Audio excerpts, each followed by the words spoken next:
Hello family, welcome to my YouTube channel. I hope ಎಲ್ಲರೂ ಚೆನ್ನಾಗಿದ್ದೀರ ಅಂತ ಭಾವಿಸ್ತೀನಿ. ನಾವು ಕೂಡ ತುಂಬಾ ಚೆನ್ನಾಗಿದ್ದೀವಿ. ಸೊ ಈ ಪುಟ್ಟ ರಂಗೋಲಿಯೊಂದಿಗೆ ಇವತ್ತಿನ ವಿಡಿಯೋ ಶುರು ಮಾಡ್ತಾ ಇದ್ದೀನಿ. ವಿಡಿಯೋ ಶುರು ಮಾಡೋಕ್ಕಿಂತ ಮುಂಚೆ ಪ್ಲೀಸ್ ನಿಮ್ಮಲ್ಲೊಂದು ರಿಕ್ವೆಸ್ಟ್, ಯಾರೆಲ್ಲ ಚಾನಲ್ ಸಬ್ಸ್ಕ್ರೈಬ್ ಮಾಡಿದೆ ವೀಡಿಯೋಸ್ ನೋಡ್ತಿದ್ದೀರಾ ಪ್ಲೀಸ್ ಸಬ್ಸ್ಕ್ರೈಬ್ ಮಾಡಿ ಸಪೋರ್ಟ್ ಮಾಡಿ. ಬೆಳಗ್ಗೆಯಿಂದನೇ ವ್ಲಾಗ್ನ ಶುರು ಮಾಡ್ತಾ ಇದ್ದೀನಿ. ತುಂಬ ದಿನ ಆಯಿತು ವೀಡಿಯೋಸ್ ಮಾಡೋಕ್ಕಾಗ್ತಾ ಇರಲಿಲ್ಲ, ಬಿಕಾಸ್ ನನಗೂ ಹುಷಾರಿರಲಿಲ್ಲ. ಹಾಗಾಗಿ ವೀಡಿಯೋಸ್ ಅಪ್ಲೋಡ್ ಮಾಡಲಿಲ್ಲ. ನೋಡೋಣ ಇನ್ಮೇಲೆ ಡೈಲಿ ಅಪ್ಲೋಡ್ ಮಾಡಬೇಕಂತ ಅಂದ್ಕೊಂಡಿದ್ದೀನಿ ನಿಮ್ಮೆಲ್ಲರ ಬ್ಲೆಸ್ಸಿಂಗಿಂದ. ಸೊ ಹಾಗೆ ಇನ್ನು ಯಾರೆಲ್ಲ ಚಾನಲ್ನ ಸಬ್ಸ್ಕ್ರೈಬ್ ಮಾಡಿದ ವೀಡಿಯೋಸ್ ನೋಡ್ತಿದ್ದೀರಾ ಪ್ಲೀಸ್ ಸಬ್ಸ್ಕ್ರೈಬ್ ಮಾಡಿಕೊಂಡು ವೀಡಿಯೋಸ್ ನೋಡಿ ಸಪೋರ್ಟ್ ಮಾಡಿ ಅಂತ ಕೇಳ್ಕೊಳ್ತೀನಿ. ಸೊ ತುಂಬಾ ಸಪೋರ್ಟ್ ಮಾಡ್ತಾ ಇದ್ದೀರಾ ಶಾರ್ಟ್ಸ್ಗೆಲ್ಲ. Thank you so much. So ಇದೇ ರೀತಿ ನಿಮ್ಮ ಪ್ರೀತಿ ಸಪೋರ್ಟ್ ಯಾವಾಗಲೂ ಇರಲಿ. ಸೊ ಆದ್ಯನಿಗೂ ಕೂಡ ಸ್ನಾನ ಮಾಡಿಸಿ ರೆಡಿ ಮಾಡಿದೆ ಶೂ ಹಾಕೋ ಅಂತ. ಟಿಫನ್ಗೆ ಇವತ್ತು ಪೂರಿ ಮತ್ತು ಸಾಗು, ಇನ್ನೊಂದಕ್ಕೆ ಪಪ್ಪಾಯ ಇತ್ತು. ಫಸ್ಟ್ ಸ್ನ್ಯಾಕ್ಗೆ ಪಪ್ಪಾಯ ಹಾಕಿದ್ದೀನಿ. ಸೊ 8:15ಗೆಲ್ಲ ಇರಬೇಕು. ಇವತ್ತು ಎಕ್ಸಾಮ್ ಇಲ್ಲ, ನಾಳೆ ಎಕ್ಸಾಮ್ ಇದೆ. ಸೊ ಎಲ್ಲ ಸ್ಕೂಲಲ್ಲೂ ಎಕ್ಸಾಮ್ ಇಲ್ಲದೇ ಇದ್ದಾಗ ಹಾಲಿಡೇ ಕೊಡ್ತಾರೆ, ಅಟ್ಲೀಸ್ಟ್ ಓದ್ಲಿ ಮನೇಲಿ ಅಂತ. ಇವ್ರ ಸ್ಕೂಲಲ್ಲಿ ಎಕ್ಸಾಮ್ ಇಲ್ಲ ಅಂದ್ರೂ ಸೊ ರಿವಿಸನ್ ಅಂತ ಹೇಳ್ಬಿಟ್ಟು ಸ್ಕೂಲ್ಗೆ ಇನ್ವೈಟ್ ಮಾಡ್ತಾರೆ. ಗೊತ್ತಿಲ್ಲ. ಸೊ ಇವ್ರದ್ದೊಂಥರ ಡಿಫ್ರೆಂಟ್ ಕೈಂಡ್ ಆಫ್ ಸ್ಕೂಲ್ ಅಲ್ಲ ಮಗನೆ?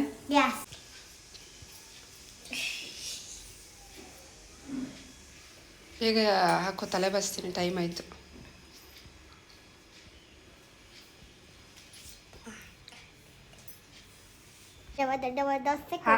ನೋಡಿ ಇವತ್ತು ಗೋಕುಲ್ ಬಂದಿದೆ ನಮ್ಮ ಮನೆಗೆ. ಹಾಯ್ ಮಾಡು ಚಿನ್ನು. ಏರ್ ಕಟ್ ತೋರಿಸು, ಸ್ಟೈಲು ಏರ್ ಕಟ್ ಹೆಂಗೆ ನೀನು ಸ್ಟೈಲ್ ಮಾಡೋದು ನೋಡಿ ಗೈಸ್. ಈ ಕಡೆ ಬಾ, ಈ ಕಡೆ ಬಂದ್ ಮಾಡು. ಮಾಡು. ನೋಡಿ ಒಂದು ಸ್ಟೈಲು. ಬಿಸ್ಕೆಟ್ ತಿಂದ್ಯಾ? ಸೋನನ್ ಬಿಟ್ಬಿಟ್ಟು ಬರಕ್ಕೆ ಹೋಗೋಣ ಸ್ಕೂಲ್ಗೆ. Okay right. ಸೋನುಗೆ ಹಗ್ ಮಾಡು, ಮುತ್ಕೊಡು, ಸ್ಕೂಲ್ಗೆ ಹೋಗುತ್ತಲ್ಲ ಪಾಪ. ಓಕೆ ಹೋಗೋಣ. ನೋಡಿ ಗೈಸ್, ಒಬ್ಬನೇ ಆಟ ಆಡ್ತಾ ಇದ್ದಾನೆ. ಆದ್ಯ ಸ್ಕೂಲ್ಗೆ ಹೋದ್ಲು. ಸೊ ಈ ಪಾಪ ಆಟ ಆಡೋಕ್ಕೆ ಯಾರೂ ಇಲ್ಲ, ಹಾಗಾಗಿ ಬೊಂಬೆ ಇತ್ತು ಅಂತ ಹೇಳ್ಬಿಟ್ಟು ಬೊಂಬೆಗಳ ಜೊತೆ ಆಟ ಆಡ್ತಾ ಇದ್ದಾನೆ. ಅಳಚಿನ ಎಷ್ಟಿದೆ ಕೌಂಟ್ ಮಾಡು. 1 2 3 ಹೇಳು. ಬೊಂಬೆ ಎಷ್ಟಿದೆ ಹೇಳು.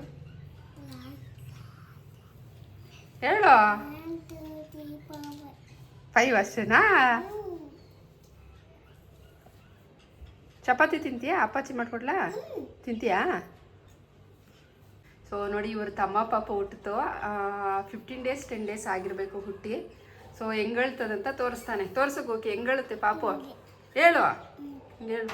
ಹೆಂಗನ್ನು ಹೇಳುತ್ತೆ? ಏನನ್ನುತ್ತೆ?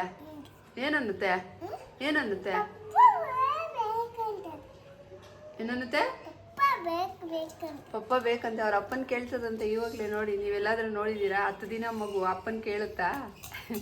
ನೀನು ಪಪ್ಪನ ಕೇಳಲ್ವಾ? ನಿಂಗೆ ಪಪ್ಪ ಇಷ್ಟನಾ ಮಮ್ಮ ಇಷ್ಟನಾ? ಪಪ್ಪ ಇಷ್ಟನಾ ಮಮ್ಮ ಇಷ್ಟನಾ ನಿನಗೆ? ಮಮ್ಮ ಯಾಕೆ? ಓಕೆ. ಆದ್ಯನಿಗೆ ಇವತ್ತು ಫಸ್ಟ್ ಸ್ನ್ಯಾಕ್ಸ್ಗೆ ಪಪ್ಪಾಯ ಕೊಟ್ಟಿದ್ದೆ. ಸೊ ಅದು ಅರ್ಧ ಹಾಕಿ ಅರ್ಧ ಇಟ್ಟು ನಾನು ತಿನ್ನೋಣ ಅಂತ ಹೇಳ್ಬಿಟ್ಟು ಬಾಗಿಲು ಮುಂದೆ ತಳ್ಳೋ, ಹಾಗಾಗಿ ಇವಾಗ ತಿನ್ನೋಣ. ಸೊ ಈಗ ಬ್ರೇಕ್ಫಾಸ್ಟ್ನ ಸ್ಕಿಪ್ ಮಾಡಿ ಪಪ್ಪಾಯನೇ ಹೊಟ್ಟೆ ತುಂಬಿಸ್ಕೊತಾ ಇದ್ದೀನಿ.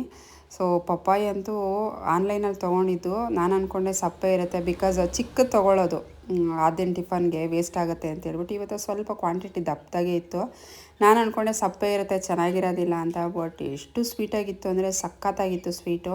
ಸೊ ನಾವಿಲ್ಲಿ ಅಂಗಡೀಲಿ ತೊಗೊಂಡ್ರು ಒಂದೊಂದು ಸರಿ ಸಪ್ಪೆ ಇರುತ್ತೆ, ನಾಟಿ ಪಪ್ಪಾಯ ತೊಗೊಂಡ್ರು ಕೂಡ. ಇದಂತೂ ಒಳ್ಳೆ ಸಕ್ಕರೆಗಿಂತ ಸ್ವೀಟಾಗಿತ್ತು. ಸೊ ನಾನು ಪಪ್ಪಾಯ ತಿನ್ನೋದು ರೇರ್, ಅಂಥದ್ರಲ್ಲಿ ಸ್ವೀಟ್ ಇತ್ತು ಅಂತ ಹೇಳ್ಬಿಟ್ಟು ಅಷ್ಟೂ ತಿಂದೆ. ಗೊತ್ತಿಲ್ಲ, ಪಪ್ಪಾಯ ಬೇರೆ ಹೀಟು. ಸೊ ಈ ಸಮ್ಮರಲ್ಲಿ ನೀರು ಹೆಚ್ಚಾಗಿ ಕುಡಿಬೇಕು ಗೈಸ್, ಇಲ್ಲ ಅಂತ ಹೇಳಿದ್ರೆ ಬಾಡಿ ಹೀಟು, ಲೂಸ್ ಮೋಷನು, ಕಣ್ಣೆಲ್ಲ ಉರಿ ಆ ಥರ ಆಗಿಬಿಡುತ್ತೆ. ಸೊ ನಮ್ಮ ಆರೋಗ್ಯನ ನಾವೇ ಕಾಪಾಡ್ಕೋಬೇಕಲ್ವಾ. ಸೊ ಇನ್ನು ಆದ್ಯನ ಸ್ಕೂಲಿಂದ ಕರ್ಕೊಂಬಂದು ಅವಳಿಗೆ ಊಟ ಮಾಡಿಸಿ ರೆಡಿ ಮಾಡಿ ಈಗ ಎಲ್ಲಿಗೆ ಹೋಗ್ತಾ ಇದ್ದೀವಿ ಅಂತ ಹೇಳಿದರೆ ಯುಗಾದಿ ಆಲ್ಬಮ್ ಸಾಂಗ್ ಶೂಟ್ ಇತ್ತು. ಸೊ ಹಾಗಾಗಿ ನಾಯಂಡಹಳ್ಳಿಗೆ ಹೋಗಬೇಕಿತ್ತು. 1:30ಗೆಲ್ಲ ರೀಚ್ ಆಗಿ ಅಂತ ಹೇಳಿದ್ರು. ಸೊ ನಾನು 12:30ಗೆ ಪರ್ಮಿಷನ್ ಕೇಳಿಕೊಂಡು ಸ್ಕೂಲಲ್ಲಿ ಸೊ ಕರ್ಕೊಂಬಂದು ಜಸ್ಟ್ ಸಿಂಪಲ್ಲಾಗಿ ಮನೇಲೇ ಮೇಕಪ್ ಮಾಡಿ ಹೇರ್ ಸ್ಟೈಲ್ ಕೂಡ ಮಾಡಿದ್ದೀನಿ. ಸೊ ಒಂದು ಸ್ಕರ್ಟ್ ಒಂದು ಹಾಕಿಲ್ಲ, ಬ್ಲೌಸು ಮತ್ತು ಪ್ಯಾಂಟ್ ಹಾಕಿದ್ದೀನಿ. ಜ್ಯುವೆಲರಿ ಎಲ್ಲ ಅಲ್ಲಿ ಹಾಕ್ಕೊಳ್ಳೋಣ ಅಂತ ಹೇಳ್ಬಿಟ್ಟು, ಬಿಕಾಸ್ ಆಟೋದಲ್ಲಿ ಹೋಗೋದ್ರಿಂದ ಸೊ ಎಲ್ಲ ಹಾಳಾಗ್ಬಿಡುತ್ತೆ. ಅಲ್ಲೋಗಿ ಮತ್ತೆ ಇನ್ನೊಂದು ಸತಿ ಟಚ್ ಅಪ್ ಕೊಡಬೇಕು, ಇನ್ನೂ ಟೈಮ್ ಇರುತ್ತಲ್ವ. ಸೊ ಎಲ್ಲ ಮಕ್ಕಳು ಬರಬೇಕು, ಆರ್ಟಿಸ್ಟ್ ಬರಬೇಕು, ಹಾಗಾಗಿನೇ ಹೋಗ್ತಾಯಿದ್ವಿ. ಹಸ್ಬೆಂಡ್ ಬೈಕೊಂಡು ಕರ್ಕೊಂಡು ಹೋಗ್ತಾರೆ ಯಾವಾಗಲೂ. ಯಾಕೆ ಅಂತ ಹೇಳಿದ್ರೆ ಸೊ ಅಷ್ಟು ದೂರ ಇರುತ್ತೆ. ಈಗಂತೂ ಗ್ಯಾಸ್ ರೇಟ್ ತುಂಬ 90 ರೂಪೀಸ್ ಆಗೋಗ್ಬಿಟ್ಟಿದೆಯಂತೆ. ಕೇಳಲ್ಲ ಏನಿಲ್ಲ ಒಪ್ಕೊಂಡ್ಬಿಡ್ತೀಯ ಅಂತ ಹೇಳ್ಬಿಟ್ಟು. ಇನ್ನು ಇವತ್ತು ಪುನೀತ್ ರಾಜ್ಕುಮಾರ್ ಸರ್ದು ಬರ್ತಡೇ ಬೇರೆ, ಎಷ್ಟು ರಶ್ ಇತ್ತು ನೋಡಿ ಗೈಸ್. ಒಳಗಡೆ ಹೋಗೋಕ್ಕಾಗಲಿಲ್ಲ, ಬಿಕಾಸ್ ಟೈಮ್ ಇರಲಿಲ್ಲ, ಹಾಗಾಗಿನೇ. ಸೊ ಇನ್ನು ಲೊಕೇಶನ್ಗೆ 2 ಗಂಟೆಗೆ ರೀಚ್ ಆದ್ವಿ. ನಾವು ಹೋಗೋಷ್ಟರಲ್ಲಿ ಎಲ್ಲನೂ ಬಂದಿದ್ದರು. ಸೊ ನಾನು ಆದ್ಯನಿಗೆ ದುಪ್ಪಟ್ಟ ಹಾಕೋಕ್ಕೆ ಬರಲ್ವಲ್ಲ. ಸೊ ಇವರು ಖುಷಿ ಅವರಮ್ಮ ತುಂಬ ಚೆನ್ನಾಗಿ ದುಪ್ಪಟ್ಟ ಎಲ್ಲ ಹಾಕಿ ಹೇರ್ ಸ್ಟೈಲ್ ಎಲ್ಲ ಮಾಡ್ತಾರೆ. ಬಟ್ ನಾನು ಹೇರ್ ಸ್ಟೈಲ್ ಏನು ಮಾಡಲಿಲ್ಲ. ನಾನು ಹೋಗಿದ ತಕ್ಷಣ ಆದ್ಯನಿಗೆ ರೆಡಿ ಮಾಡಿದೆ. ಅವಳದು ಹೇರ್ ಸ್ಟೈಲೇ ಸರಿ ಹೋಗಲಿಲ್ಲ. ಸರಿ ಅಂತ ಹೇಳ್ಬಿಟ್ಟು ನಾನೇನು ಮಾಡಿದೆ, ಬಿಚ್ಬಿಟ್ಟು ಸಾಗರ್ ಜಡೆ ಹಾಕಿದೆ. ಇನ್ನೂ ಟೈಮ್ ಇತ್ತು. ಎಲ್ಲ ಅರೇಂಜ್ಮೆಂಟ್ ನಾವು ಹೋದ್ಮೇಲೆ ಮಾಡ್ತಾಯಿದ್ರು.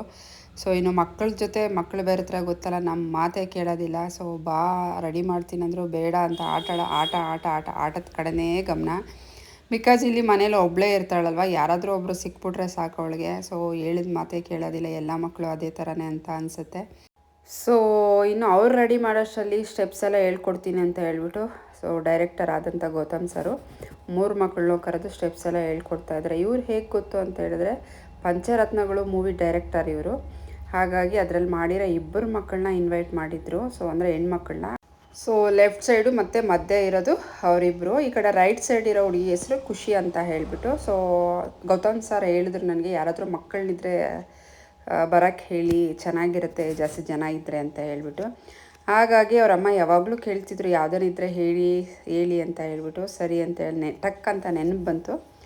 ಹಾಗಾಗಿ ಪಾಪ ಅವ್ರಿಗೂ ಕೂಡ ಇನ್ವೈಟ್ ಮಾಡಿದೆ. ಸೊ ಅವರು ಕೂಡ ಬಂದಿದ್ದರು. ಅವರು ಬನ್ನೇರುಘಟ್ಟದಿಂದ ಬಂದಿದ್ದರು. ನಮಗೆ ಹೆಬ್ಬಾಳಿಂದ ಹೋಗೋಕ್ಕೆ 24 ಕಿಲೋಮೀಟರ್ ಇತ್ತು. ಪಾಪ ಅವರು ಬನ್ನೇರುಘಟ್ಟದಿಂದ 34 ಕಿಲೋಮೀಟರ್ ಇತ್ತಂತೆ. ಸೊ ಎಲ್ಲ ಪೇರೆಂಟ್ಸ್ಗೂ ತನ್ನ ಮಕ್ಕಳು ಬೆಳಿಬೇಕು, ಏನೋ ಒಂದು ಸಾಧನೆ ಮಾಡಬೇಕು ಅಂತ ಆಸೆ ಇದ್ದೇ ಇರುತ್ತೆ. ಅದಕ್ಕೋಸ್ಕರ ಯಾವ ದೂರ ಆದ್ರೂ ಪರವಾಗಿಲ್ಲ, ಎಷ್ಟೇ ಕಷ್ಟ ಆದರೂ ಸ್ಟ್ರಗಲ್ ಮಾಡ್ಕೊಂಡು ಕರ್ಕೊಬರ್ತಾರೆ. ಸೊ ಇನ್ನು ಪ್ರಾಕ್ಟೀಸ್ ಎಲ್ಲ ಆಯಿತು. ಅರೌಂಡ್ 5 o'clockಗೆ ಶೂಟ್ ಸ್ಟಾರ್ಟ್ ಮಾಡಿರೋದು. ನಮಗೆ 2 to 5 ಆಗುತ್ತೆ ಅಂತ ಹೇಳಿದ್ರು. ಬಿಕಾಸ್ ನೆಕ್ಸ್ಟ್ ಡೇ ಆದ್ಯನಿಗೆ EVS ಎಕ್ಸಾಮ್ ಕೂಡ ಇತ್ತು. ನನಗೆ 5 o'clock ಅಂತ ಹೇಳಿದ್ದಕ್ಕೆ ನಾವು ಹೋಗಿದ್ದು. ಬಟ್ ಸಾಂಗ್ ಶೂಟೆಲ್ಲ ಮುಗಿಯೋಷ್ಟರಲ್ಲಿ ಅರೌಂಡ್ 10 o'clock ಆಗೋಗ್ಬಿಟ್ಟಿತ್ತು. ಸೊ ನಮಗಂತೂ ತುಂಬ ಬೇಜಾರಾಯಿತು. ಹಸ್ಬೆಂಡ್ ಎಷ್ಟು ಬೈದರು ಅಂತ ಹೇಳಿದ್ರೆ ಅಷ್ಟು ಬೈದರು. ಸೊ ಏನು ಓದ್ತಾಳೆ, ಹೋಗೋಷ್ಟರಲ್ಲಿ 12 ಗಂಟೆ ಆಗಿಬಿಡುತ್ತೆ. ಸೊ ಇನ್ನು ಬೆಳಗ್ಗೆ ಅಷ್ಟೊತ್ತಿಗೆ ಎದ್ದು ಓದಿಸ್ತೀನಿ ಅಂತ ಹೇಗೋ ಬೈಯೋದ್ರಿಂದ ತಪ್ಪಿಸ್ಕೊಳ್ಬೇಕಲ್ವ. ಹಾಗಾಗಿನೇ ಅವ್ರ ಹತ್ರ ರಿಕ್ವೆಸ್ಟ್ ಮಾಡಿಕೊಂಡು ಬೈಸ್ಕೊಂಡು ಇದ್ದಿದ್ದಾಯಿತು. ಇದ್ರದ್ದು ಫುಲ್ ವಿಡಿಯೋ ಬೇಕು ಅಂತ ಹೇಳಿದ್ರೆ ಲಿಂಕ್ ಅಂತ ಕಮೆಂಟ್ ಸೆಕ್ಷನಲ್ಲಿ ಕಮೆಂಟ್ ಮಾಡಿ, ನಾನು ಲಿಂಕ್ನ ಶೇರ್ ಮಾಡ್ತೀನಿ. ಸಖತ್ತಾಗಿ ಬಂದಿದೆ ವಿಡಿಯೋ. ಸೊ ನೀವು ನೋಡಿ ಹೇಗಿದೆ ಅಂತ ನನಗೆ ಕಮೆಂಟ್ ಮಾಡಿ ತಿಳಿಸ್ಬೋದು. ಸೂಪರಾಗಿ ಬಂದಿದೆ. ಸೊ ಇಲ್ಲ ಅಂತ ಹೇಳಿದ್ರೆ ಆದ್ಯ ಸೋನು ಅಂತ ಇನ್ಸ್ಟಾಗ್ರಾಮ್ ID ಇದೆ. ಸೊ ಅದರಲ್ಲಿ ಕೂಡ ಚೆಕ್ ಮಾಡ್ಬೋದು ನೀವು, ಹೇಗೆ ಬಂದಿದೆ ಸಾಂಗು ಅಂತ ನೋಡ್ಬೋದು. ಸಖತ್ತಾಗಿ ಬಂದಿತ್ತು. ನಮಗಂತೂ ತುಂಬಾ ಖುಷಿ ಆಯಿತು. ಈ ಯುಗಾದಿ ಹಬ್ಬಕ್ಕೆ ಈ ಸಾಂಗ್ ಮಾಡಿರೋದು. ಫಸ್ಟ್ ಟೈಮ್ ಆಲ್ಬಮ್ ಸಾಂಗ್ ಮಾಡಿದ್ದು ಆದ್ಯ. ಒಂಥರ ಖುಷಿ, ಒಂಥರ ಬೇಜಾರು. ಯಾಕಂದರೆ ಎಕ್ಸಾಮ್ ಟೈಮಲ್ಲಿ ಇಷ್ಟು ಟೈಮ್ ಆಯಿತು ಅಂತ ಒಂದು ಕಡೆ ಬೇಜಾರಾದರೆ ಒಂದು ಕಡೆ ಖುಷಿ. ಸೊ ಇನ್ನು ಶೂಟೆಲ್ಲ ಮುಗೀತು. ಟೈಮ್ ಆಲ್ರೆಡಿ 10 ಗಂಟೆ ಆಗಿತ್ತು. ಅಲ್ಲೇ ಆರ್ಡ್ರ್ ಮಾಡಿದ್ವಿ ಮ್ಯಾಗಿ. ಸೊ 147 1 ಮ್ಯಾಗಿಗೆ. ಇನ್ನು ಹೋಗ್ಬೇಕಾದ್ರೆ ಮಲಗಿಬಿಡ್ತಾಳೆ ಅಂತ ಹೇಳ್ಬಿಟ್ಟು, ಯಾವುದೋ ಒಂಚೂರು ಹೊಟ್ಟೆಗಿರಲಿ ಅಂತ ಹೇಳ್ಬಿಟ್ಟು ಮ್ಯಾಗಿ ಆರ್ಡ್ರ್ ಮಾಡಿ ತಿಂದ್ಬಿಟ್ಟು ಆಮೇಲೆ ಮನೆ ಕಡೆ ಹೊರಡಿತ್ತು. ಇದಾಗಿತ್ತು ಇವತ್ತಿನ ವೀಡಿಯೋ. ಇಷ್ಟ ಆಗಿದ್ರೆ ಪ್ಲೀಸ್ ಸಬ್ಸ್ಕ್ರೈಬ್ ಮಾಡಿ, ಫಾಲೋ ಮಾಡಿ, ಸಪೋರ್ಟ್